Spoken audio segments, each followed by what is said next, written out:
After the gold medal win, it was really cool to see the picture of you and your dad, holding up the number one Yeah. finger there. What's the best advice he's given you?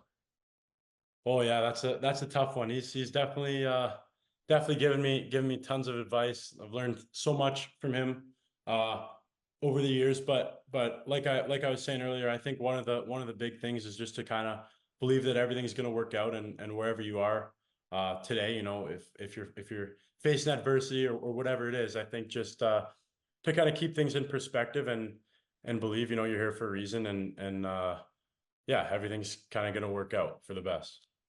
In what ways are you guys similar as players, you and your dad? Yeah, it's a little hard for me to say, because from what I remember, I was a little bit older, so he was kind of in the back part of his career. But from what I saw then, I think he was a pretty good shooter, pretty good goal scorer, and that's something that I try to do myself, and I've definitely learned a lot from him in those areas over the years. So I'd say that'd be one of the big things. I mean, like I was saying, I didn't get to see his prime. I didn't get to see his prime live, which would have been cool. But yeah, I'd say I'd go with some of the shooting things that he's taught me. How has he helped you with your shot?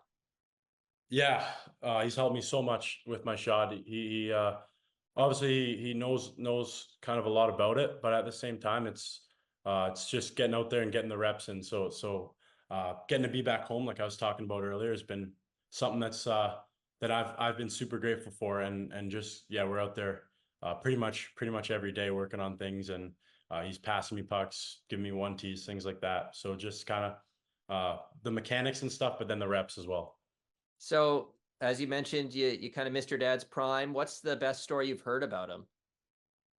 Uh, I mean, the golden goal is you hear about that quite a bit. So that's definitely I yeah, that I was there, but I don't quite remember it. So that would have been pretty that would be cool to kind of get to experience now, as I'm a little bit older. But yeah, that I definitely say that one is probably the number one. What is the most vivid memory that you actually do have of your dad and just being around the game growing up? Yeah, one memory that I can think of is when we were living in Colorado, when he was playing there, and he was kind of an older veteran guy. He became pretty good buddies with Nathan McKinnon when he was in the early parts of his career. So I remember one Thanksgiving, we had him over to the house for Thanksgiving dinner. So that was pretty cool. That's something that I can remember pretty vividly. Yeah, what stood out about being around McKinnon back then? Yeah, it was cool. I think, yeah, he's just super down to earth, and such a nice guy, and yeah, I was still pretty young, still sitting at the kind of the kid table for Thanksgiving, but yeah, that was pretty special. How are you and your dad different, whether it's as a player or just as a person? Like what is the biggest difference between you guys, you think? Yeah, I don't know. I think we're definitely similar in a lot of ways, but probably also have a few differences as well. Uh, I think one of the things, maybe in his era, I guess he had to be a little bit tougher, and kind of run up his penalty minutes a little bit more. So I guess I'll go with that for a difference. You had a couple fights this year, right? Or at least Yeah, one. I won this year. Okay. Has he given you Yeah, any advice on that side of the game? yeah. He's given me a little bit of advice there as well. Can you tell us what it was?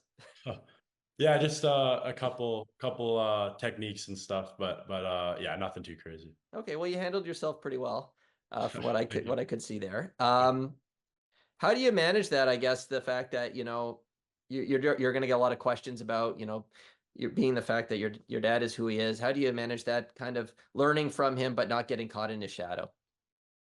Yeah, I think over the years, I think I've heard some of that stuff, so I think that's helped me to prepare for that. But at the same time, I think yeah, I'll hear a lot of questions about it, but I mean, I wouldn't trade it for the world.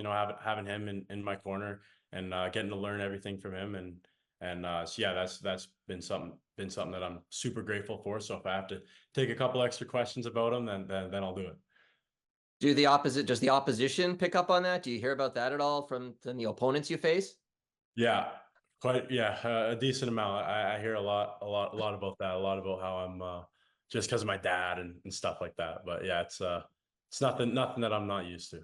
Does it fire you up at all, or you just kind of let it roll off?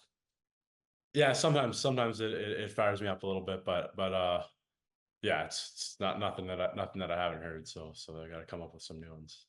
All right. Well, to keep on the theme of your dad, with the way the Flames are in the draft order, a lot of people making that connection. When you think about that, like what goes to your mind of the possibility of following your dad's footsteps and playing in Calgary?